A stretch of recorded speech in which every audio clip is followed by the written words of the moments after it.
Wonderful. Good afternoon, everybody. Virtual audience, thank you for joining us. We're not going to talk about the book until the top of the hour when we said we'd start, but while you're all here, we might as well talk about the food, right? So, a salute. The chef is back there in a chair watching the Cardinals game. Robert? Right, hiding his head. And I'd like to give a shout out to Pizzeria Virtue behind us, who made the focaccia bread, but also supplied, not entirely for free, the Calabrian wine, which they said was authentic. Now, the chef at Virtue, if none of you have been to their restaurants there too, and we eat there regularly, he is Calabrian. So he was really excited to see how this worked. For those of you who have bought a copy of either book, the little recipe and cookbook that Juliet's publisher made is only available as a PDF. It was been very expensive to print it. So if you have bought the book and we have your email address, or Stuart's book, not to discriminate, and you have his email address, we will email the PDF to you, which is really very easy to open and read. I'm going to shout out for the caponata, which I thought was unbelievably good, and the Sicilian salad with the oranges and the fennel. Oh, so talk to us a bit about the recipes, and then you said you want to say a few words about the wine. Yeah, sure. So thank you, Rob. This was amazing. What this came out of was I was lucky enough to meet up with Barbara and Rob at a conference in March, and they knew the book was coming out, and they knew I was going to come do an event here, and I described how I had met in the course of my research when I went to this very particular part of Calabria where the book is set, and I met this woman who's now 99. At the time, this was 2019, so she was 94. She was turning 95. And she and her daughter, who is a retired architect, I met them in the course of my interview process. They were introduced by a friend of a friend. And they were very generous interlocutors, and then they sort of kidnapped me and made me stay with them in their house. And then, oh yeah, it's very, very Italian story. They're like, "Why are you wasting money on a hotel?" I'm like, "Okay." So I got to stay with them for a couple days, and during the course of that time, they cooked for me a number of special dishes from their region, from their heritage, which is so particular. If you know Italy, you know it's so regional, right? The cuisine is so special to the place it's from. Isn't it called locavore? Locavore. I love it. It's locavore, meaning everything you eat or drink is grown within a very circumscribed and immediate range around you. There are restaurants all over now. The first one I was ever in that really made a point of it was in Vancouver. And everything on their menu, everything on their wine list was grown within a 25-mile radius of Vancouver. So it's become a thing. It's that's definitely in Italy. Everyone's very aware of that in all the restaurants and everything. But it's also, if you're writing a historical novel, super important because you're looking at not just what was available to people at a time before globalization. Everything that they were eating, their real heritage foods, are things that they were growing. But you're also learning how they marked special occasions. You're learning how they were spending their labor hours at a particular time of the year in preparation of whatever this special feast food is. So really, culinary history is so essential in writing historical and also fiction. For, as you point out, for celebrations and feasts. I mean, basically, they couldn't, call up stuff from Greece or Argentina or something. So they had to make it special from what they had, right? Also, food storage, refrigeration was probably not a big thing at the time that you were writing. Electricity, I mean, many people didn't even have indoor bathrooms or indoor plumbing in the 1960s, even in England. So that would be another thing. You couldn't expect to keep food for very long. No, absolutely not. So that was just a really neat part of the research process. And then, those women kept in touch with me throughout the pandemic, and they helped me learn these recipes as I was writing and editing this novel. They really helped me confirm details. They'd send me videos of themselves cooking stuff. It was really cool. So with their permission, I put together the cookbook of recipes that they had taught me and their suggestions. The wine is interesting. So this is called Ciro, Ciro. And it is a region in Calabria where they have been making wine in this tradition for 3,000 years. And they are going to claim that it is the longest running winemaking tradition in the world, although there are people in Georgia who also claim that. So I'm not claiming that, but I do. So it was one of the first, when Calabria was settled by Greeks during the era of Magna Graecia, and they brought over wine, grape ideas, cultivation ideas, and they established these vineyards there in Chiro. It's been going this whole time. It's hard to get Calabrian products. They're not exported very much. It's a region that a lot of people there's not a lot of commerce from it, but the fact that we have it is really special, and it's really delicious. It's a really nice one. Well, I'm so glad you liked it. Yeah. I often wonder, we did years ago, there's a wonderful author named David, of course, I can't remember his last name at the moment, and he wrote a book set in Holland in, I think, the early 1600s, I'm pretty sure, but anywhere, way back. And coffee beans had just been exported to Europe. And so he offered to serve us coffee. And I thought, it'd be real coffee, with maybe Dutch chocolate or something in it. I was all excited. So the way they made the coffee was so disgusting. They steeped the beans in cold water, and then they sort of chopped up the beans. And there was no concept of the kind of And so that made me realize that I suspect, like wine and other things, there are a lot of foods that had a long trial and error period before anybody figured out that you could press grapes, for example, and ferment them. And think of all the things that can be fermented. Now, you can get drunk on an awful lot of stuff. Potatoes, for example, who knew? Yeah, no, it is. Think about the stuff that goes into various forms of alcohol, rye for rye. And, even if you go to Scotland, Rob and I have been on the whiskey trail in Scotland, and the little distilleries are like yards apart. I mean, they're not miles apart. And yet each one of them is completely different. And it's a function of filtering the water and what kind of barrels they're aging the liquor in. And I mean, did you know that sherry barrels make the best scotch? If you're making really great scotch, you have bought barrels from Spain that sherry has been soaking on, and that's what gives the color to scotch. Only they call it whiskey; they do not call it scotch. So, I mean, I think food as a whole history and culture thing is just amazing. Stuart, speak up. You're from Ireland. I'm sure they drink. Ireland being the culinary capital of the world, of course. It's the green light. Just push the little thing at the bottom to the right. Hello, 1, 2. Yay. Yeah, I mean, Ireland's long-standing culinary tradition of potatoes, and sometimes potatoes. Yeah, and salmon. Yeah, and I'm being unfair. Actually, Belfast in recent years has got a really thriving restaurant scene. So if you ever managed to get to Belfast. I went to visit Stuart in Belfast, and he took me to a whole string of really delicious restaurants. So, it was good. I ate very well. Yeah. And I'm a big steak fan. Some of the best He steak also you can made get in the steak world. for us. That was good, too. So. Yeah.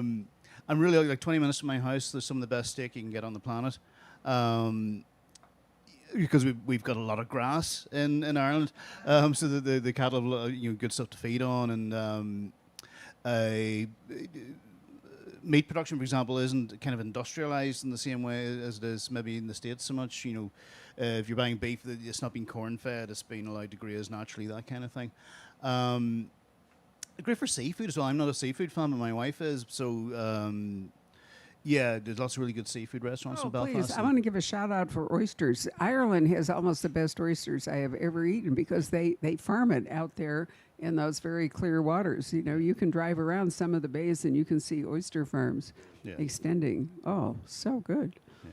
And it's been really a huge change, since sort of the kind of normalization of life in Northern Ireland that all of a sudden there's this really healthy restaurant scene that just couldn't exist before because everywhere had to close down at 6 o'clock in the evening. And it's been a wonderful thing, just to kind of enter the modern world in that way. So if we were going out for a dram in Ireland, what would we be drinking down the pub? I'm not a whiskey drinker, nor a Guinness drinker. And I've been challenged on this sometimes when I'm in the States. But yeah, I'm not a Guinness drinker, but a lot of people say the only place you can get really good Guinness is in Ireland, and everywhere else is horrible. I can't attest that because I don't drink it myself. But there's been a really big sort of boom in sort of craft brewing of beer producers and so on, which I think largely inspired by the American rise of craft brewing. So you get lots of IPAs and that kind of thing, and pubs have gotten a lot more adventurous in what they're serving. Used to be you went to a pub in Belfast or anywhere in Ireland, you'd have Harp Lager, Guinness, or Smithwick's Red Ale. That's pretty much it. I'm very fond of Smithwick's; it's very good beer. But now you can go to a bar, you'll have stuff from all over the world, plus all these smaller breweries and so on. So yeah, and also the craft distilling as well has become a big thing. Ireland was never known for gin distilling, but now there are a lot of gin distillers in Ireland, and some really good ones like Jawbox and so on. So yeah, it's not new sign, but if you want to get drunk, Ireland's a pretty good place to come and do it. I love the whole craft beer thing. Years ago, there was a woman who wrote a really great crime series that was set around the first and second cataracts in Egypt on the Nile, long before very early days of the Pharaoh. And in pointing out the diet, the water was not fit to drink. And so the Egyptians discovered that if they tore up their stale bread and threw it in the water, that there would be a chemical reaction called beer that then made the water safe to drink. And, people didn't actually drink water in many countries safely for a long time. That's why they drank so much wine and so much beer, because the alcohol basically purified the water. Was that that's where the expression small beer comes from? And I think it was in London where they lower alcohol. Basically what people drank instead of water, because the water wasn't safe to drink, was lower alcohol beer, so it was called small beer. That was the expression. So there was some rudimentary understanding of health. If people drank stuff and got sick, after a while they figured out that it was drinking whatever it was that made them sick, and then what to do about it, right? Now we have little tablets we take and drop them into the water if you're eco-camping, and you're good, right? Well, I think there is an argument to be made that beer is the cornerstone of civilization.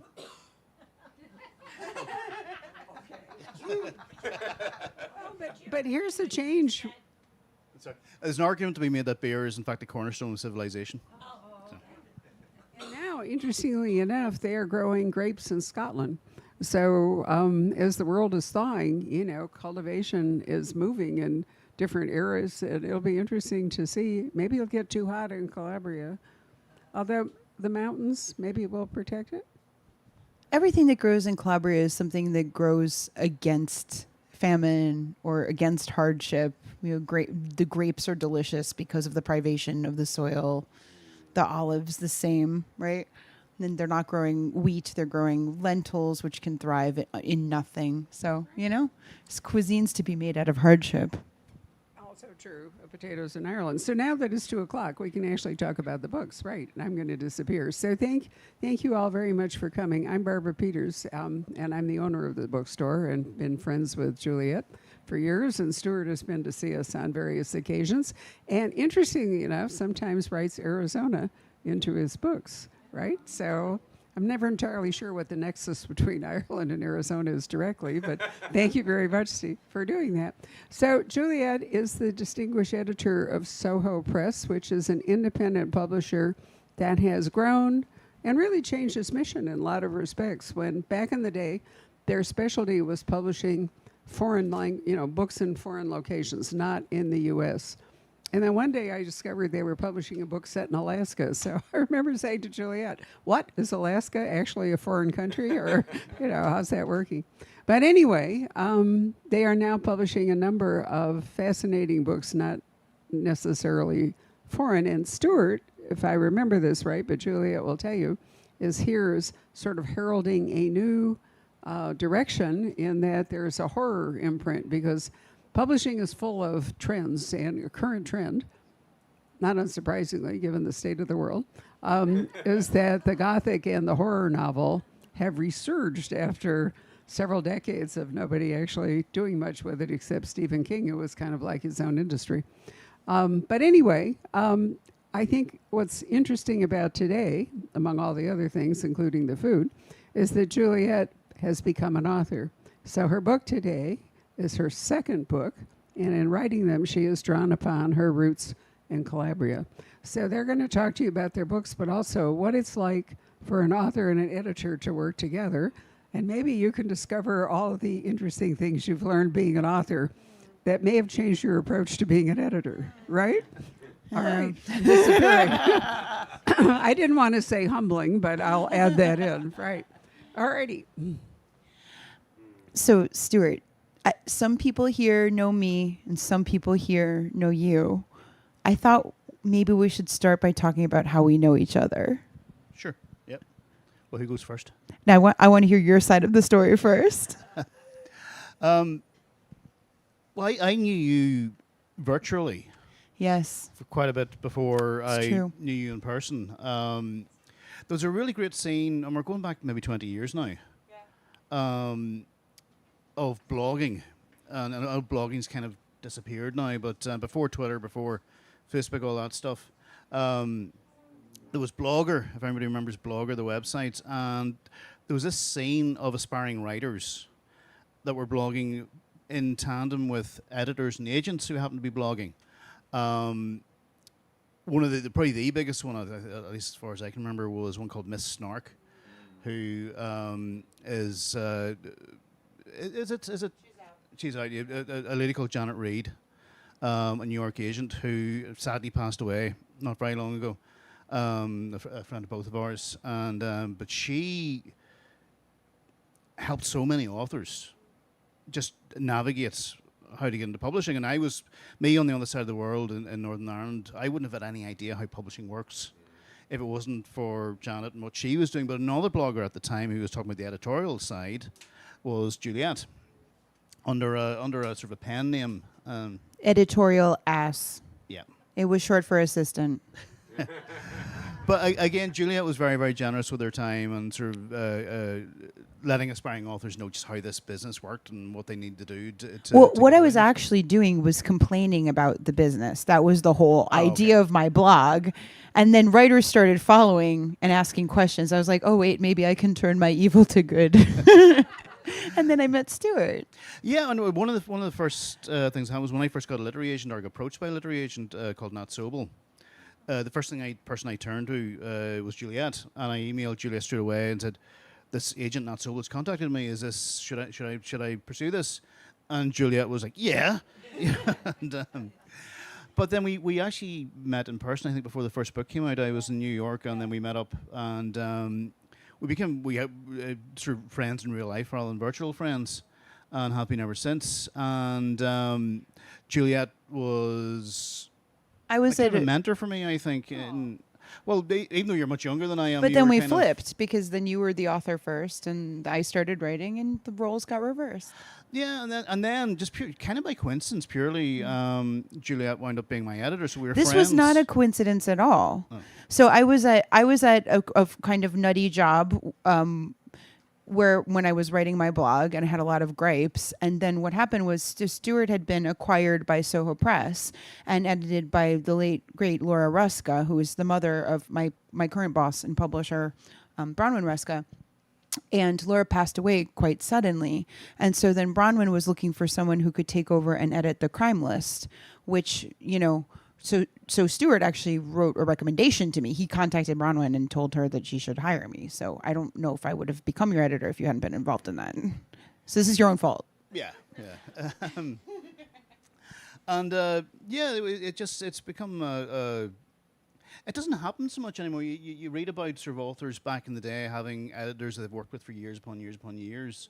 And it's kind of not of a thing anymore, but we've had that for, you've been my editor for what, 14 years? 14 now? years, yeah. 14 years. Amazing. So during that time, we have gone from the amazing Belfast books. So if you haven't read them, you need to. You can start with The Ghosts of Belfast. That's the first one, but they're all really good and they have a lot of standalone quality. So I think any of them is a really good starting point. And then historical thriller, and then historical horror, and then so through watching, getting to be, walk along with Stuart as he develops his path as an artist and tries all these different angles. And then 2 years ago, he confesses what we've always known about him, which is he's always wanted to write horror.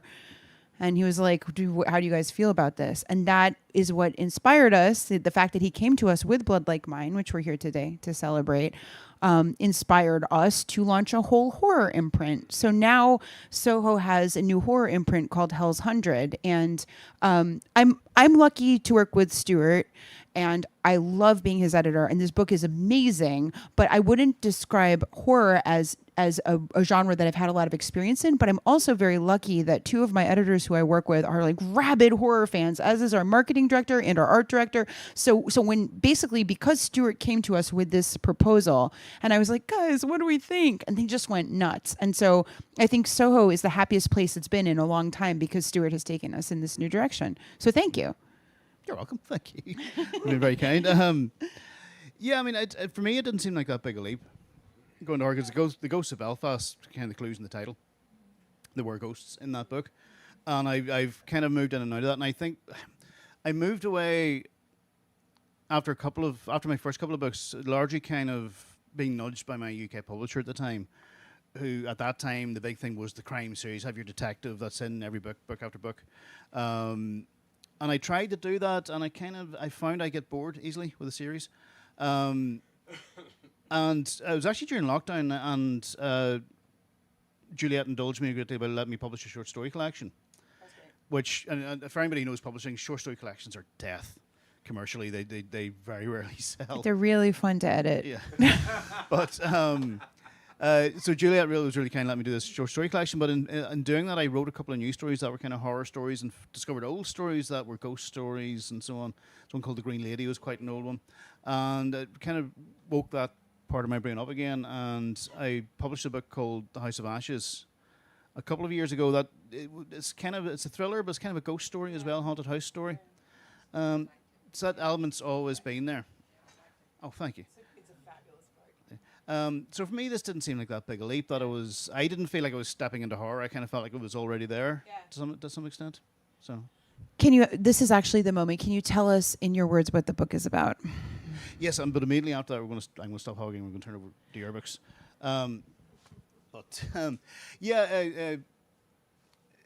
This might disappoint. I know there's an Irish contingent here today, so this might disappoint you. This book is set in America. It follows a woman called Rebecca Carter and her daughter Monica, who she knows as Moonflower. And they've been on the run across the southwestern states for some years now. Always staying out of sight, never talking to anybody, just trying to stay invisible as much as they can. But wherever they go, bodies are left behind. Always men, always with their throats cut, always drained of blood, always with their spinal cord severed. No, sorry? Goodness. Yeah, indeed. That's what the investigators said when they found the body. But there's an FBI investigator called Mark Donner has been on the trail of these killers for some time now. And through a lucky break, he finally catches up and finds it's Rebecca and her daughter Moonflower. But when he does catch up with them, he discovers that Rebecca will do absolutely anything to protect her daughter, even if she's a monster. So that's the setup.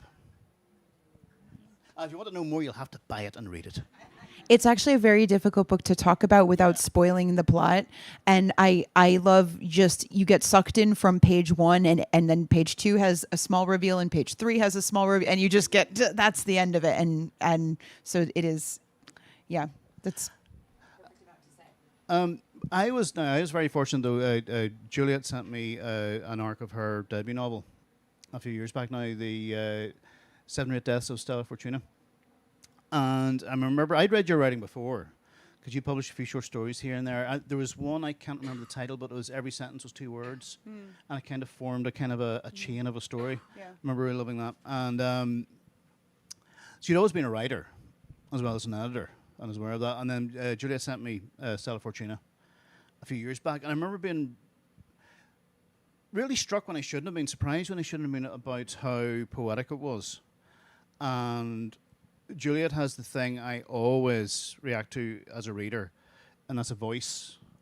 And I struggle to read for pleasure these days because I've got a very analytical brain. Yeah. I constantly edit as I read, and I'm sitting there thinking, no, I wouldn't put that. No, don't put the comma there. That kind of thing.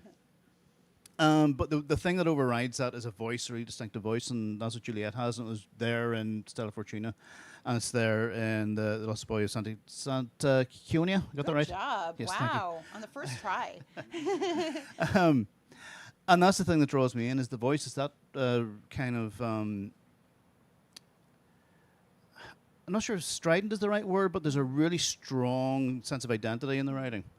And Stella Fortuna, that it's very Italian. It's very. I don't want to go into the Italian thing because obviously I don't know anything about it, but it's got that real sense of.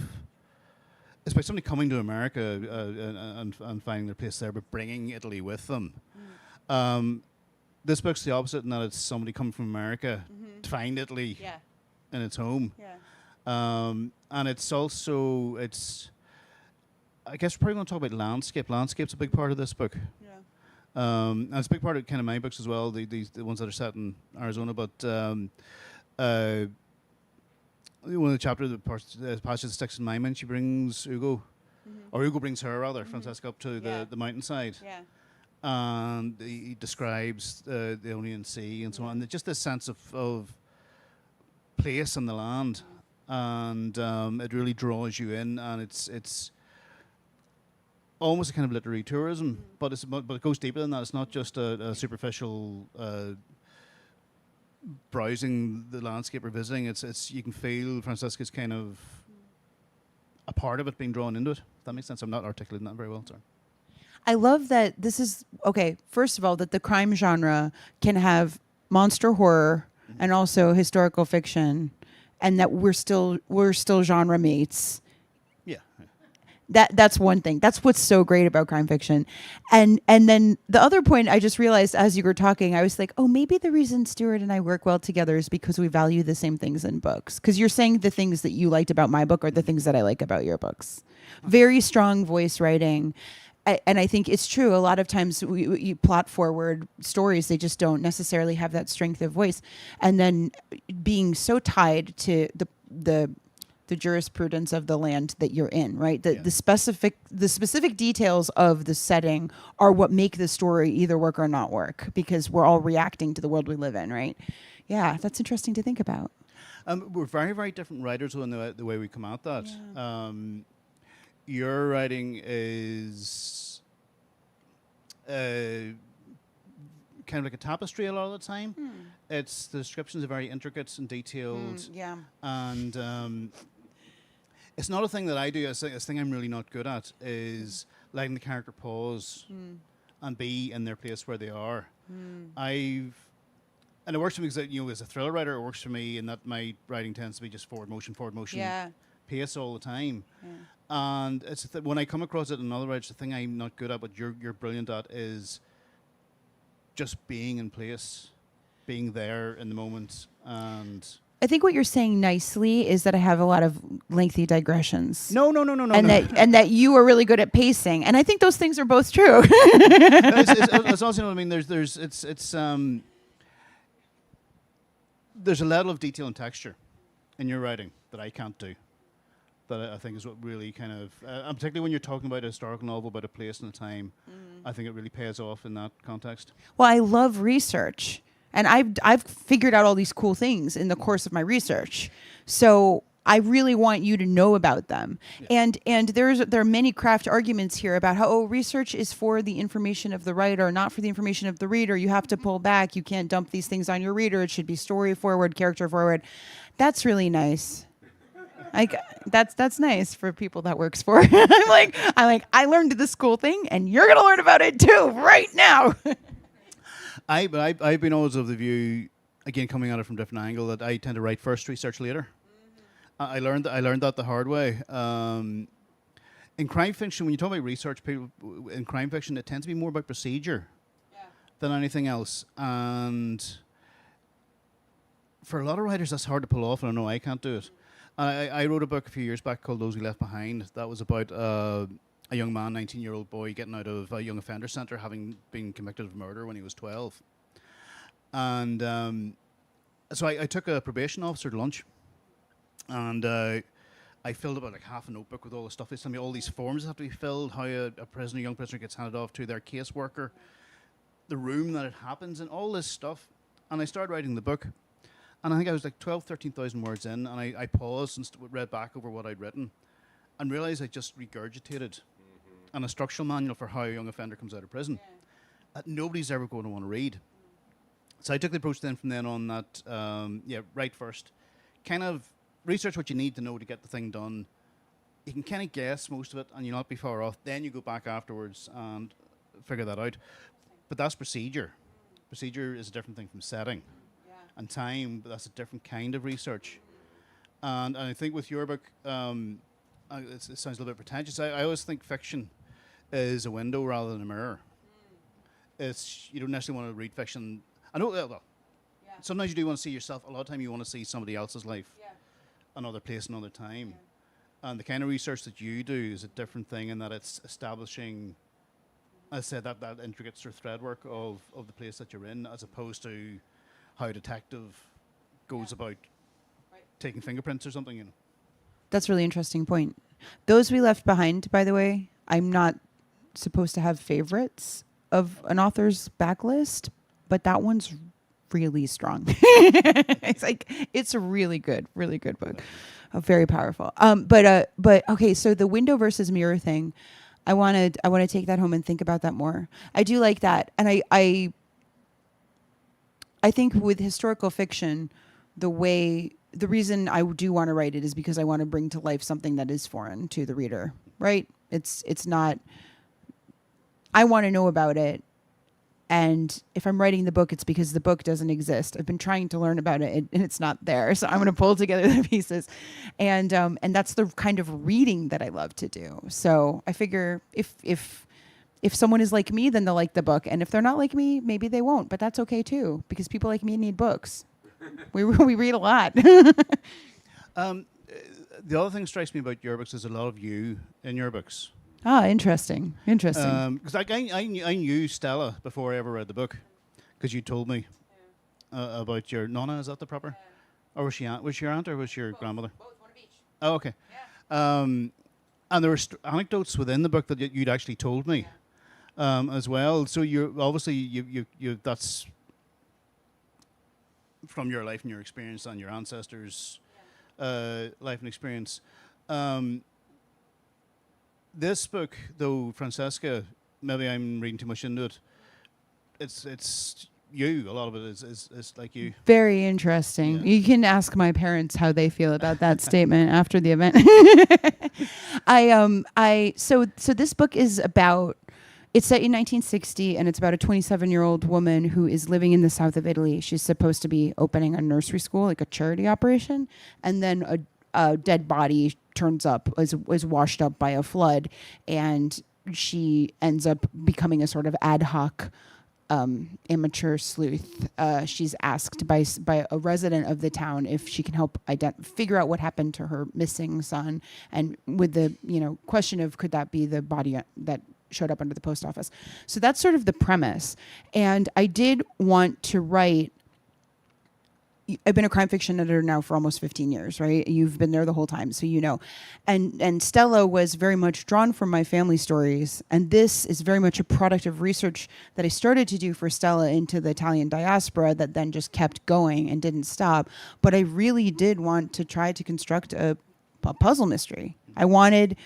I've been studying this genre so closely, and I wanted to try to create a really intricate puzzle mystery, fair play style, and an homage to all of the great crime that I've been able to read along the way over the last 15 years, and before, and I hope going on.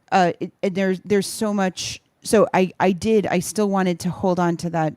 I wanted to write Italian historical fiction. I wanted to draw from the research I'd done, but smashing it into that crime fiction form was really fun.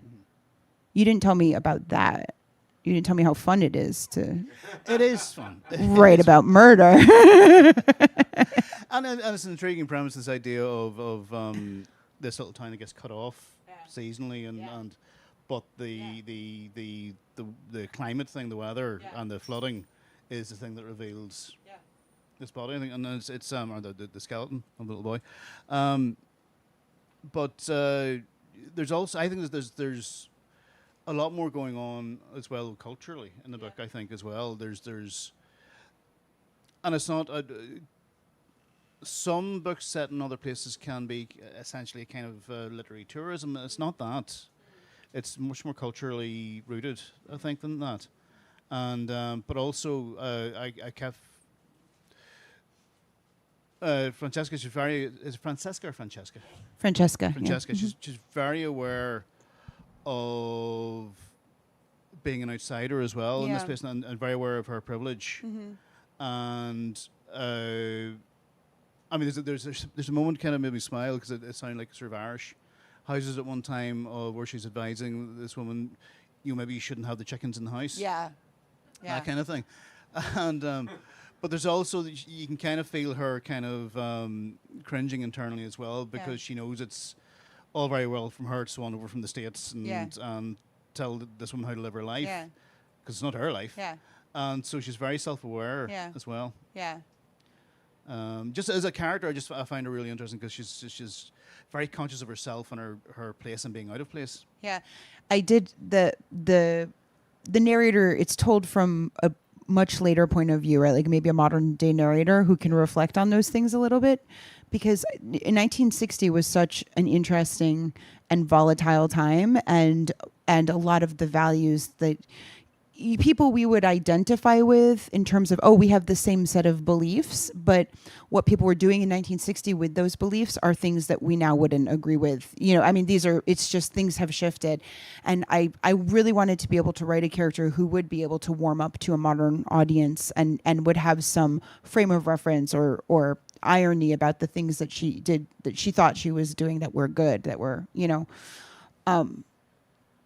maybe problematic at the time, but that's like a core question for me in the book, is like how to be a good person when the world around you isn't necessarily good, or you have to function within a society that has rules that you believe are amoral. What do you personally do?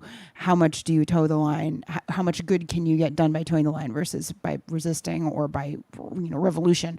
But in terms of, there's actually, this is quite a dark anecdote, and it's not in my book, but I just wanted to bring it up because of what you just said about the connection to Ireland. You mentioned the chickens, but one of the founding points for why I do think that Italy in the 19th century is culturally very closely linked to Ireland in the 19th century. I think they had a lot of patterns in place that were similar, and we were abandoned by our immigrant antecedents for the same reason, and then we, here, and then versus people who are still living there have this burden of the missing immigrant relatives who are elsewhere, right? And there's a lot in common there. So one of my core inspiration points many, many years ago, before I even wrote Stella for this book, was a book called Old Calabria by Norman Douglas.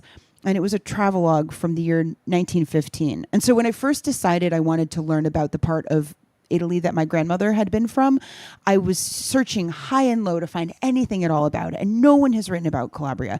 It's a place where there was a 95% illiteracy rate until 1930. There were no schools at all because it had been ruled by, under Bourbon colonialism, like just really harsh colonial social templates there. So a lot of poverty and a lot of forced immigration and population movements and just very marginalized community. But so in 1915, this book that Norman Douglas writes described a number of fascinating details and horrific details. And one of them was about an orphanage, a foundling orphanage. Mm-hmm. And that was investigated in Calabria because they had a staff of I'm going to fudge the details here, but they had a staff of 8 or 12 people, nurses and doctors who were on the government payroll. It was a church-affiliated foundling hospital. And when the inspectors came to look at it, there were 2 children living there, mm-hmm. and there had been something like 864 children who had supposedly been born there, and they had all died of illness. Mm-hmm. And and this is just like, I knew this was the state of the land that my grandmother came from, that poor people were preyed upon in this way, and they really had no recourse to anything better than this. And it wasn't long after that the story broke in the New York Times about the Foundling Hospital in Ireland that had such a similar history. And I thought, it's just, there are these cultural continuums. I don't think it is a coincidence that we both had these immigration waves that came at the same point. And so when I first started writing about this book, that mystery of the Foundling Hospital, I was like, I want to write a crime novel about that. And it was too dark. I didn't actually want to go there. So I left that behind. But there's a lot of other things to say about when you have a society where there is no separation of church and state. Like, one thing that's really interesting is in an Italian town, if you want a birth certificate, you would go down to the town hall to get the copy of the birth certificate. But if you want a property transfer deed, you go to the church, because for some reason property is controlled through the diocese. And like, there's really, like, if you are an Italian citizen, in this moment, 1960, and really up until now, you live under a law code that it's religious law. You have one man who is both your path to the afterlife, to God, but also, because he's your confessor, but he's also the guy who's like putting his stamp on those property deeds. Like, there's no, it's very, sometimes it works, and sometimes there's prosperity and there's rightness, and sometimes the system breaks and you get things like endemic mafias. Hypothetically. Well, yeah, I mean, there's a number of parallels there between Ireland and Italy. And then you mentioned those kind of care homes, the Magdalene laundries, which people didn't really talk about in Ireland until the 1990s. Like, the last one closed, I think, in the 90s. Yeah. And so it's not like it's ancient history. And if those that don't know, they were basically church-run homes, basically for wayward women who fell pregnant and usually gave birth within these institutions, and usually the children were taken away from them and either raised as orphans by the church, or an awful lot of infant deaths, but also sold. An awful lot of kids, the babies, find their way to America or Australia or places where basically babies are trafficked with the assistance of the church. And I mean, it's horrific on so many levels of just how children are treated, but also how women were treated, and the moral kind of stigma of young women being pregnant. A young girl would disappear from village, has gone to stay with her aunt on the other side of the country, when really she was in one of these institutions. And young women who are basically kept there, in many cases, for the rest of their natural lives. And it's again, it's the where the state gives way to the church, and the state says, well, let the church deal with that. That's a moral issue. It's not our thing. And that's the problem. But also, you only sort of brushed across it there, the idea of, I know I want to try carefully to point Italy and mafia as a bit of a cliche kind of thing. But I remember being struck. I read a book. I can't remember the author's name, but the book was just called The Cosa Nostra, based in Sicily. And I remember reading it and describing how those groups were initially set up to provide protection against invaders and so on. They were initially there to protect people, and also because water rights were an issue in Sicily, and they were there to ostensibly to protect the water for the local citizenry. And it very quickly evolved into organised crime. It became protection, became people being beholden to these local gang lords and so on. And if you wanted to do anything, you had to have the approval of whoever. And I remember at the time thinking, that's what we're going to wind up with in Northern Ireland. Because these groups, paramilitary groups, whether they're loyalist or Republican, have gained a huge amount of power on a local level. There are still, to this day, housing estates like projects that are entirely run by paramilitary groups. There are entire sections of industry that are run by paramilitary groups. Like, if you want to get it, I've used Uber for the very first time in this trip. You don't get Uber in Belfast because the paramilitaries control the taxi companies. Right. And you're not competing with just another business, you're competing with a business that has guns. Yeah. so those organizations that were ostensibly established to protect the local populace very quickly become the organizations that oppress local populace and exploit them for money. And that really is essentially what the mafia was in Italy, and all the variations across Italy. We tend to think of the Sicilian mafia as what it is, but I know there's all those different groups in different cities and different regions. Well, one thing I'm fascinated about the mafia, you use the word endemic, but that's basically all mafias are essentially endemic. And one of the fascinating questions about it is when say in order to run a business you have to pay protection to an organized criminal syndicate, and that's just taken for granted. Every person in that community is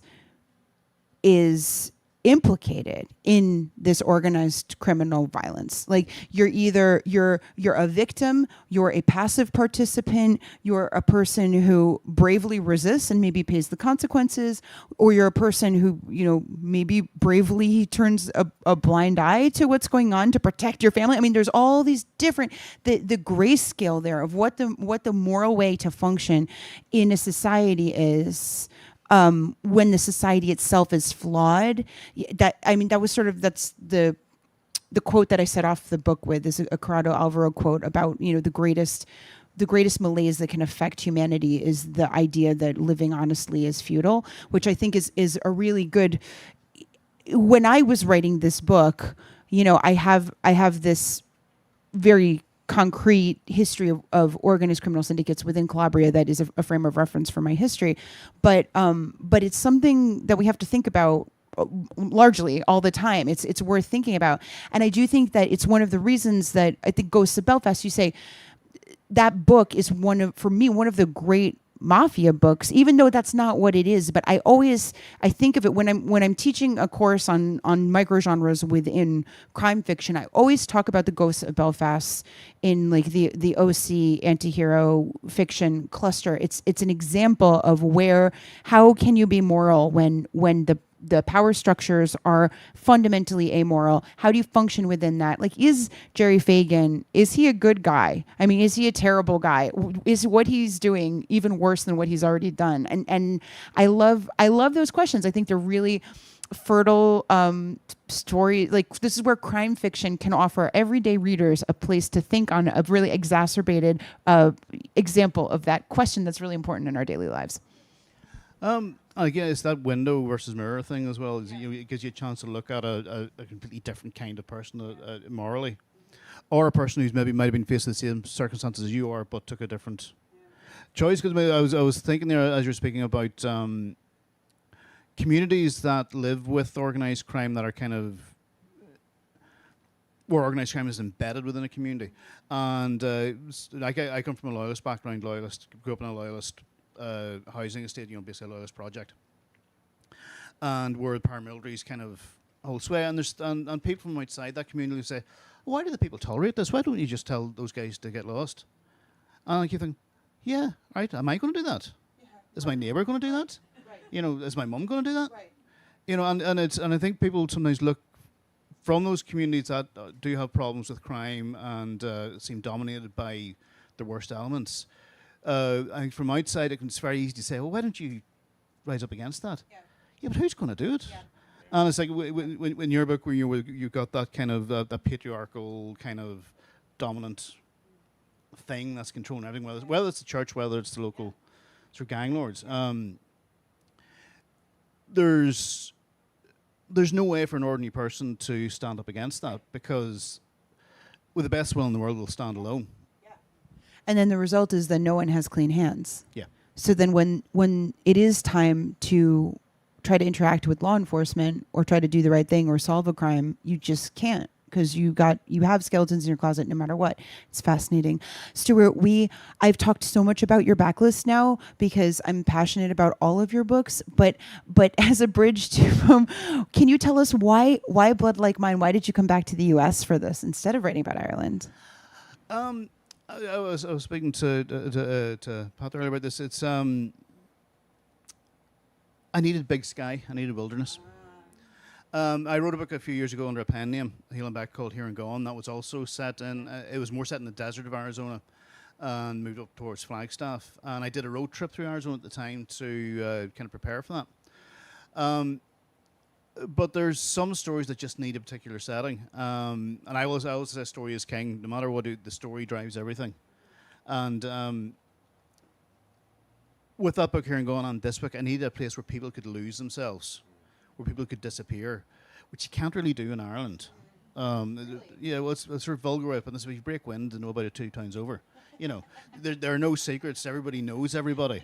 And you know, you have to remember, like, you know, I can drive across the entirety of Northern Ireland in less than 2 hours.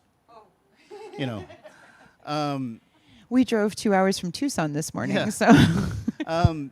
You know, you presumably you'd fit the entirety of Ireland in sort of a little corner of Arizona. So there's no sense of that open space where a person could disappear. And with this story, Rebecca and Moonflower needed to disappear. And so I keep coming back to that phrase of big sky. This idea of wide open space and wilderness. And for some reason, I've done, I don't know how many of these tours I've done now, but Scottsdale has always been one of the ports of call. And for some reason, I've always wound up spending a little more time here than I do in other places, whether it's just the geography or where the airports match up or what, I don't know. But I've always found this area fascinating because I come from somewhere that is very, very green, but also very, very grey, constantly wet and damp. And you might get 2-3 days of sunshine a year. I've got like a barbecue, but it rarely gets used. And it's always raining and so on. So to come here, I remember the first time coming here and stayed that first time in at the Hotel Valley Ho around the corner, and walking out onto the balcony of the hotel room, and seeing this hillside with cacti and this red, rusty kind of dirt and this blue sky and this. And it always gets me every time I come here is walking out of the airport, and I know it's going to happen, but it always catches me by surprise. Walking out of the airport terminal, and woof, heat. And it's like walking into a blast furnace. It just feels so strange. I don't know how you stand it. I honestly don't. Stuart, I have to stand up for us. You're touring in the summer. If you were here in January, it would be Yeah, but bear in mind, different. your winter is my summer. I understand that. Right. So I wanted to take a moment. Juliet has another facet to her career that I find fascinating, which is that she apparently, I hope I have this right, is fluent in Japanese. Well, I wouldn't say fluent. Well, in any case, Soho Press has published some Japanese authors, really interesting, a totally different culture once again. And, you know, crime fiction was basically an English language form or an English language development. It really came out of Edgar Allan Poe and, you know, people like Wilkie Collins and so forth. And you didn't get a lot of crime fiction in other cultures. But as it has spread, we are now finding in your native Irish, although I don't think you're actually writing in Gaelic, but nonetheless, that increasingly crime fiction is being written in Japanese and in German and, you know, all kinds of languages. August is Women in Translation Month, meaning that translators are getting their own recognition, right? Which I think is absolutely wonderful. So it has become a form that other cultures and other languages have adapted to. So I think that the Japanese form is a little bit golden age form, or at least the ones I have read. It feels a little more like the 1930s in lots of ways than it does. Well, I might be wrong, and I maybe only read a few selected Japanese, so I might be wrong. But how do you feel about it? Because clearly you've acquired these books and gotten them published. Yeah, I was sort of a Japanese specialist through college, and then when I graduated, I was very passionate about Japanese literature. And when I started writing about 10 years ago, working on my novelist career, I had to switch gears and go Italian. But those are still I would say at Soho, per capita, our highest number of translated titles are either in Japanese or Italian. So we have Japanese and Italian crime fiction. It's entirely coincidental. Well, I do think because now I'm not doing a ton of those acquisitions. Some of my other editors are, and they've really they're passionate about it too. So I don't think it's just me, but those are two fantastic literary traditions where interesting things are happening in crime fiction. So if we're talking about Women in Translation Month, I'll mention one Japanese title. So there's a book called Lady Joker, and it's actually 2 volumes because it's long. The author is Kaoru Takamura, and it is a crime novelization.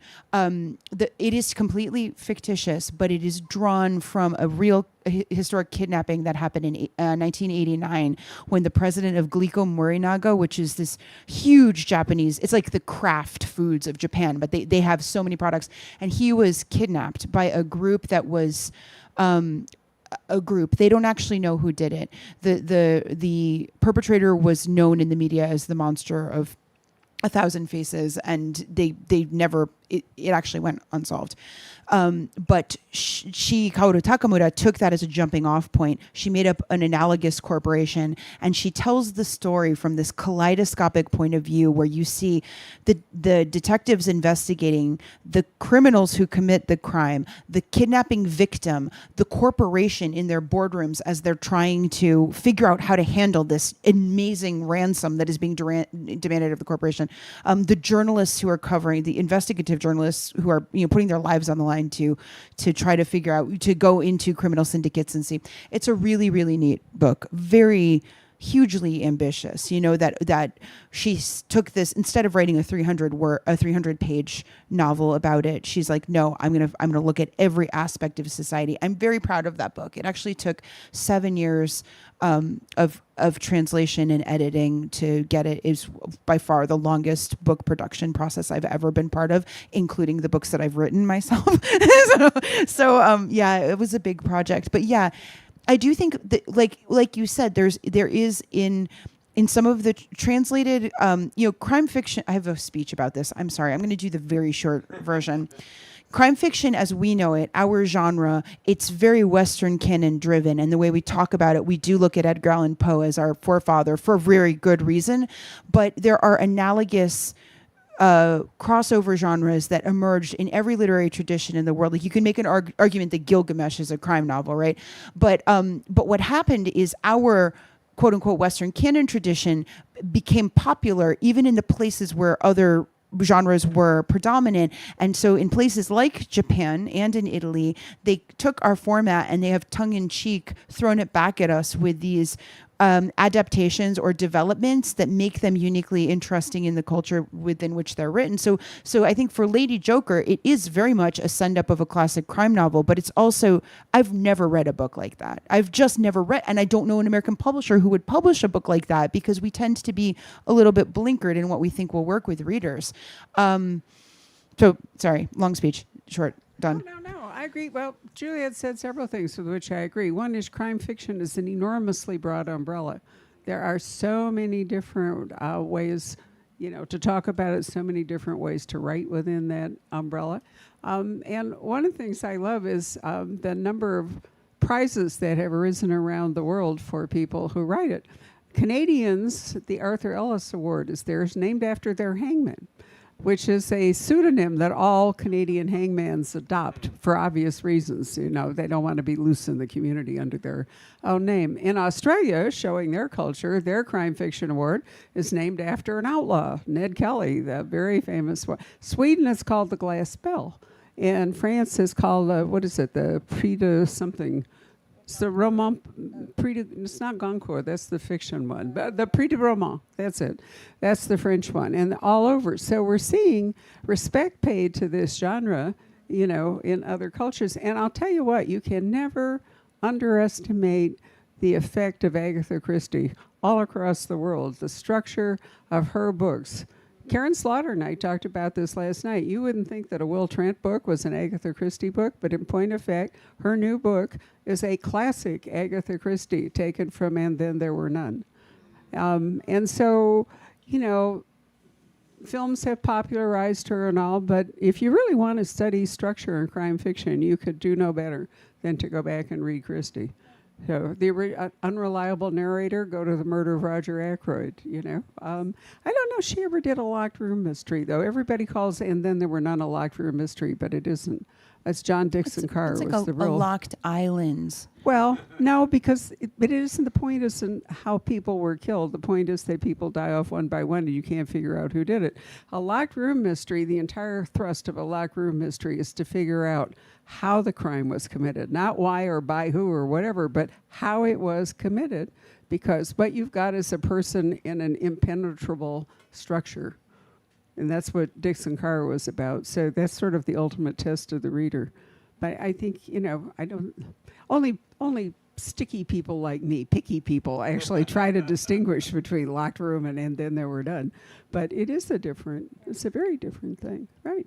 Anyway, I think you've gained from this conversation just how broad crime fiction is internationally, culturally, structurally, all that. Why don't we see if you all have any questions that you would like to ask? Anybody? Come on, Matt, you're in the front row. No, shouldn't I immediately have questions? Yeah, I'll have one in a second. Someone else should answer. He already sat in the front. Look, he's the A student in the class for sure. A question you asked that Juliet has avoided is how being an author has changed her editing. Matt, go sit in the back. I mean, obviously, when I worked for I noticed that she so didn't do pushy, that. she told me to do all that. She was my editor, but I was a publisher. But now you have been on the other side of being told what to do, and like maybe your book needs a new last third or whatever. But how has it changed your editing? Well, as an editor, I will tell you that I'm never wrong. Right. So, I remember that. so I will give you really good advice, and you have to remember I'm your ally because I want your book to be the best book you want to write. So all the suggestions I'm making to you, they're really in your best interest. If you're going to leave them on the table, that's on you. But I'm never wrong. I was also a book editor for 4 years. He knows. He knows. So I've given this speech. So as an author, if you didn't like what I did, then it means you're probably wrong. So far I've worked with two incredibly gracious and patient editors, and especially Diana Miller, who edited this book, she has this. She's really tricky. She never ever gave me a note. Instead, she'd say, "Oh, it's so interesting the way you've chosen to do this. Will you talk to me a little bit about your choice to do that?" I'm like, "Yeah, here's my choice." And I start running off my mouth. And by the end of it, I'm like, "Why did I choose to do that?" So that was really tricky. But yeah. Is that a technique? It's good. It's really smart. No, she's a genius. And no, I always swore that I was going to not be one of those authors who got really mad at editorial advice, and I was going to behave myself and realize that the editor was coming from the best place. And that was a nice promise that I made that time. One of the things, when we had Poison Pen Press, I think Rob can maybe call on this. I probably edited something like 800 books. It's really changed my approach to book selling. But I think the hardest part, from my standpoint, was to recognize that the author wanted to tell the story their way, not my way. And I think readers often fall into the trap of thinking, this book really should have ended differently, or I wouldn't have said it that way, and all. And so there's an element of respect I think you have to have for the storyteller, that it's important for an editor to keep that in mind. And I don't know if you remember years ago, and we'll close with this, the Crime Writers Association in the UK, which is like the Mystery Writers of America, it was ticking along, doing fairly well. And then they had some group that took after P.D. James. Do you remember that? And it shattered that organization because basically they didn't like, and I can't remember what the quarrel was over. But in any case, she said, that she was going to continue to write the books her way. And she resigned from that association, never went back to it. And it did considerable damage to that whole thing. And what was missing in all of that, not by her, but by the rest of them, was respect. That they did not respect her position. So I thought that was hard. So we have today, oh, I'm sorry. Sure. Is he still an A student after that question? And two, the favorite question that authors love getting is, what are you working on next? Excellent choice. Can I take the first one first? Sure. So Matt Bell here is an ex-editor. He is a writer, decorated fiction, short story, novelist and short story writer. And he also is an author published by Soho Press. And he has one of the books that he published with Soho Press is in fact numerically one of our bestsellers of all time. And it is a book called Refuse to Be Done. Yes, you have that book. If you're a writer, you have that book. It is, I so often, like even before it was published, I knew he was working on it because I'd heard him talk about it, and I asked him, he sent me the manuscript so that when I was teaching an editing class, I used his unpublished text as for that course. That is how good this book is. It's about revising your draft and just not thinking you're done when you're done with your draft. It's genius. There's a solution in there for everybody. My favorite thing there is about a volume reduction. He has these tricks for tightening up a manuscript. Anyway, so Matt Bell will always be an A student, and I'm afraid I've used his intellectual property very widely throughout the world. And if you're writing a manuscript and you don't have Refuse to Be Done, it will be a source of inspiration for you, and it will give you stamina to carry on through the worst part of the writing process. So yes. And what am I'm working on a third novel set in Italy. What are you working on, Stuart? As we've had this conversation, I think already. haven't we, Just Juliet? recently. This is going to be the 100th time I've said this to Juliet. I'm this close to being finished. He's under The next book, contract yeah. with me, so. Blood Like Mine's actually going to be a trilogy, which I hadn't set out to do, but when I got to sort of really the last page of the book, I left the door open, and I liked the character so much I decided I would try and sell it as a trilogy. I've been almost done on the second book for quite some time, and it's I keep going back and rewriting what I've got. This is really never be done thing. Might fall down possibly. I'm ruining everyone. But yeah, it's within a whisker of being finished, and then there'll be a third book in the series, and that'll be that. And what I've read is really exciting, so. The book that this is going to be the trilogy. Well, I missed the Well, this Blood Like Mine. The next book. I really stretched my brain for the titles for the second and third books. The second book is called Blood Like Ours, and ostensibly proposed that the third book will be called Blood Like Theirs. Yeah. So. Yeah. When he. Yeah, I just wanted to ask there. You talked about this a little bit already, but horror has undergone this really interesting period of reinvention, redefinition, and some readers, I think crime readers think, horror is just slasher stuff. You know what I mean? And can you talk just a little bit, maybe both of you, about the two traditions and are they really that different, the crime genre tradition and the horror tradition? And for Stuart, one of your books that came out a few years ago, oh man, the title, House of Ashes? Yeah. What a terrifying book, jeez. That's one of my favorites, actually, of your books. Terrifying. Anyway, can you talk about that? And also, just real quickly, are you guys David Peace fans by any chance? I mean, when you're talking about Lady Joker, this guy wrote an extraordinary series of books, the Tokyo Year Zero. And anyway, just thought I'd bring his name up because he's not talked about very often. I guess going to the horror question, I think I said it already, this didn't feel like a big leap for me from my previous books. As far as I'm concerned, it's really a thriller. And it's structured as a thriller, so if you're a thriller reader, it'll work. It has an FBI agent in it. There is a murder mystery, serial killer murder mystery that needs to be solved. It's also a crime novel. Yeah. So in my head, it's a thriller that just happens to have this quite strong horror element. And again, that's not, for me, I don't think that's new for me. That's going back to Ghost of Belfast. You mentioned House of Ashes, which is, for me, is a thriller, but it's also a haunted house story. And but I've always felt there's a grey area between the genres, and a lot of authors have worked in. John Connolly, great Irish author, has always operated in that sphere and has moved further and further into kind of the uncanny end of things as time has gone on. A lot of people describe Silence of the Lambs as a horror novel.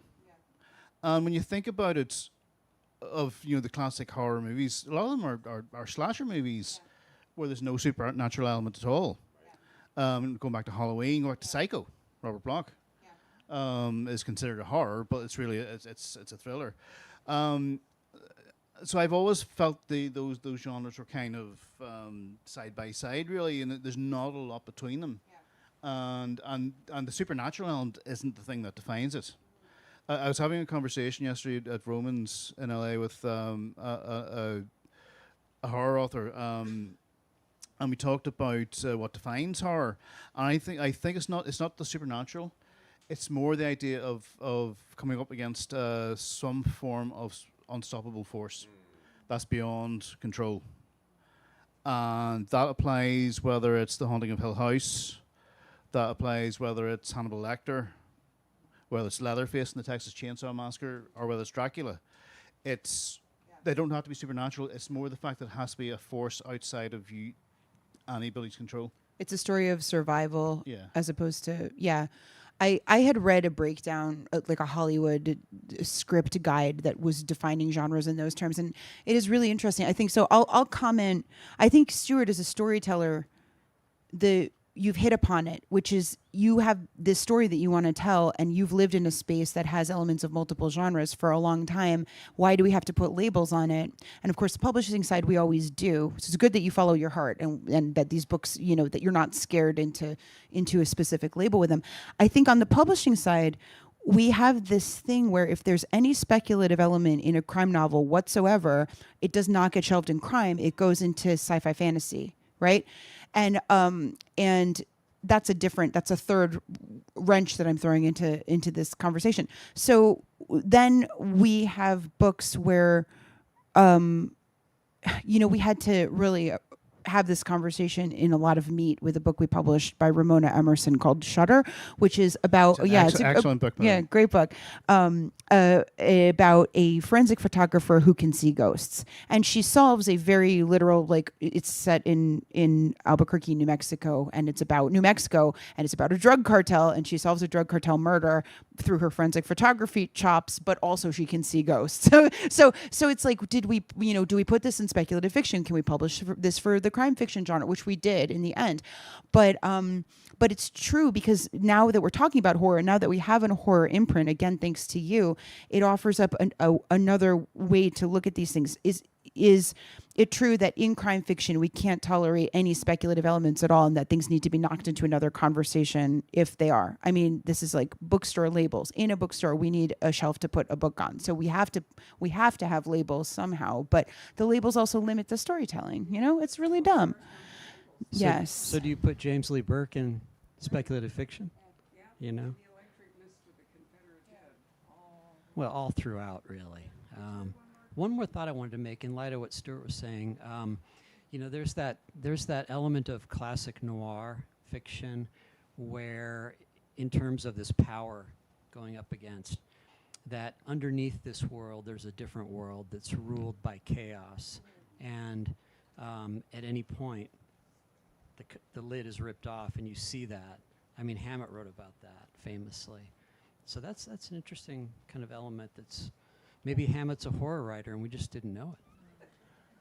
Well, I think crime and horror also tap into a similar part of the reader's brain, as well as that same reason we get on roller coasters. We want that close brush with the terrifying, but at a just one step removed, and they both scratch the same itch. I mean, Red Harvest is terrifying. It's a terrifying book, and a ghost story is almost the opposite. This is the thing that gets me. A ghost story is hopeful because it implies that there's a chance for reconciliation post-death, or that, like, just the implication that things can be righted despite death. It's the opposite to me of terrifying. And horror, it's so interesting that horror has all of those things inside it. It has the slasher film. It has Silence of the Lambs, which should rightfully be there. It has things like American Psycho, which are just satirical comments on the world. It's a really, really interesting space to be working in because of that multiplicity. So to end this up, I have to give away a couple of Soho arcs that I pried out of my old shelf just to demonstrate the variety. One of these, I'll let Juliet tell you what they're about. Oh, okay. All right. America del Norte, yeah. This was a real hit for us this summer. It's a debut by a Mexican American writer, and it's about Mexican American identity. And it's he's incredible. He's an incredible writer. It's sort of told through a close. This is on the literary side. This is not the crime novel, so I didn't edit it, and I don't know it as well as my own books. But it's a guy growing up in Mexico who's trying to told in the close first person point of view, and he's reconciling himself and his country's history against his own narrative, and about deciding to immigrate to the U.S. And the review coverage has been really incredible, and it's just what you get, the tidbits of Mexican history as he works them in quite a sort of wry and witty way. It's a fabulous read. I highly recommend it. And Deus Ex, this is book 4 in this. Do you guys know Stephen Mac Jones?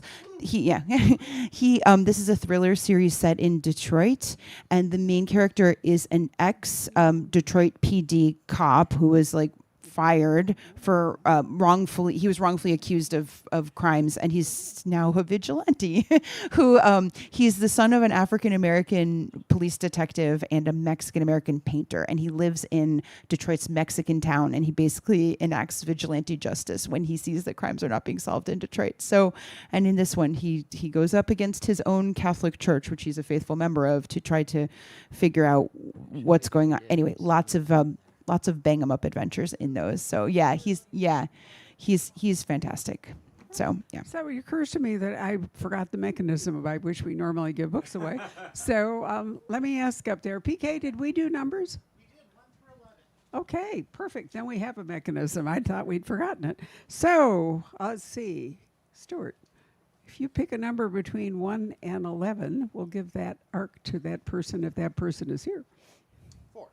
Number 4. Oh, look at that. Okay, perfect. And Juliet? 8.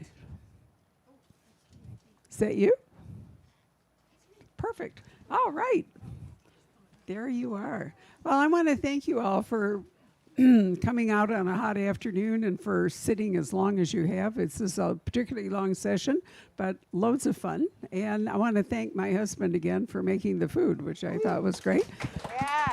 And there's still some left, so if you want anything on your way out, please do.